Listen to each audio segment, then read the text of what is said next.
Hey everyone, we're back with another episode of Jack and Joe. What do you know? All right, so our first segment today is going to be build your ideal breakfast, Joe. So we're talking like eggs, bacon, hash browns, all the fixins, just like a nice big breakfast.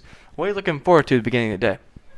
Well, first of all, I got to start out by saying it would definitely be a sandwich. I mean, I don't know. Some people just like the straight, scrambled Breakfast eggs. sandwiches are pretty good. Scrambled eggs, bacon, hash brown. No, I'm going English muffin, toasted, buttered. Jimmy Dean's spicy sausage patty. Has to be Jimmy Dean. Fat. I mean, I'm like cooking this thing fat. Medium rare. It's not really safe, but It's I can take it. And then I'm gonna go off with another topping ingredient: bacon, fat bacon. Some of the store stuff I don't really like it, but at hometown, I'll go and I get these things. They're bacon ends. Oh my god, they're so thick and juicy. I love them. And then I'd get egg, a layer of egg, and then top it all off with some fat cheese, just a big slice of sharp cheddar. Just a wad of cheese on your sandwich. It's huge. It would cut a big slice and let it melt. That'd be delicious.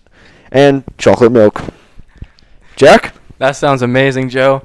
But I don't think I'm going to go the sandwich route. They do say breakfast is the most important meal of the day. So I like little eggs, scrambled, obviously. Then we're going to go bacon.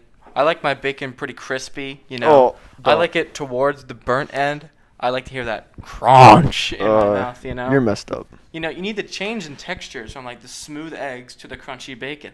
It's perfect. And then you got your salty, and then you need your sweet. So I'm going to go French toast. You need your maple syrup and powdered sugar. French toast is key. And for drink, I'm going to go OJ. You can't go wrong with OJ for breakfast. OJ or milk. It has to be white milk. None of that chocolate milk crap, Joe. I don't care. White milk is far superior. Got some weird combinations in there. Sweet, salty, crunchy, soft, juicy, slimy, succulent. I don't know. That's a lot of mixture. Breakfast is an experience for me. I like it, but I think mine was probably the route to go for most people. I'm not gonna lie. It's All whatever right. though. Whatever. No. To each their own, I guess. It's whatever. All right. So we're gonna go to our next segment here, and it's gonna be what's your biggest pet peeve? Something you just cannot stand, and it just like really gets on your nerves. So I'll start off, and this is just a really big one for me. So I'm having a conversation with someone, Joe, and I'm talking to him. And I say something, and they're like, what? So I was like, oh, maybe they didn't hear me. So I repeat myself. Then I get a, what? And I repeat myself again. And it just keeps on going, like, open your ears. I don't feel like repeating myself 8 times for you to hear what I'm saying. Seriously. Like, if you're engaged in a conversation, you would have heard me the first time.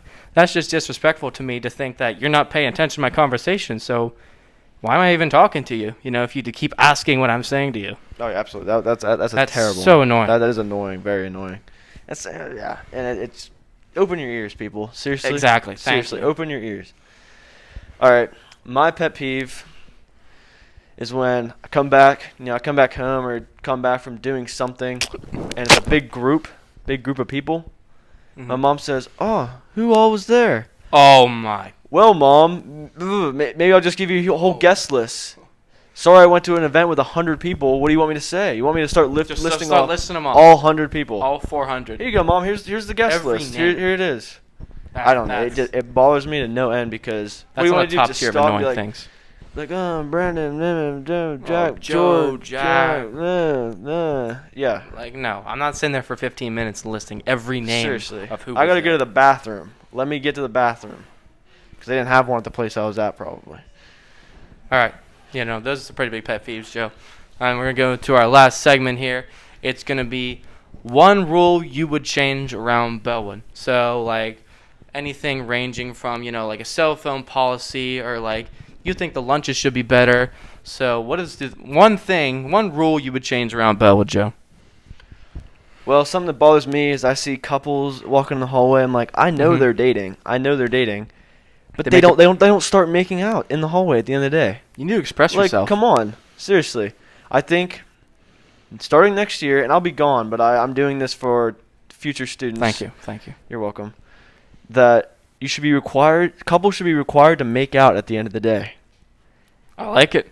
And you have to have documentation, so people have to record it. And I think that's just the best way. We need a little more love in this world. We got a lot of bad things happening. I think it's important that happens. So, like I said, it's a new rule: mandatory makeouts. That's very important. I think it's important. That should be included in the handbook ASAP, definitely. So one rule I would change on here, pretty basic, pretty general response, but I'm gonna say the cell phone policy. Everyone loves their cell phone. Whether you'd like to admit it or not. You're in your cell phone all day. Let's just be real here. At least hours on end, you're on your cell phone scrolling through whatever, Facebook, Twitter. And people are just really attached to their phones. They get a lot of enjoyment. Especially at times they're in homeroom. Nothing's going on. You're literally just sitting there waiting for the day to begin. So I don't see any reason you couldn't use your phone there. Along with study hall, study hall is you chose the study hall, so you should have control of what you do in the study hall. So you should be able to play on your phone during study hall. And, it's not hurting anyone. It really sucks because I think that rule got taken away. Because it was a small percentage of the people that were abusing it, and that's it really true. makes me mad. That's very true. And I didn't like that. I go into study hall and I'm like, can I get on my phone? I'm sitting here in the corner, of doing nothing. I have no homework today. Let me get on my phone. Let me get on my phone, please. I agree with just a very small percentage of people. Abuse it. So I don't think everyone should be punished for that.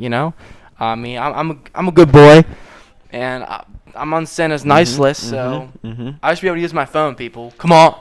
Correct. True. All right.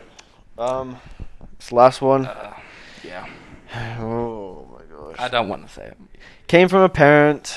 They complained. We had a little complaint on the show. Yeah, we weren't including enough students, and some student left out. I'm not going to say his name, but I will in a little bit here. But this comes from a parent. It's a happy birthday wish, so here it is, Jack. Ready? Happy birthday, Zach Miller. All right. Catch us next week on Jack and Joe. What do you know? See you later.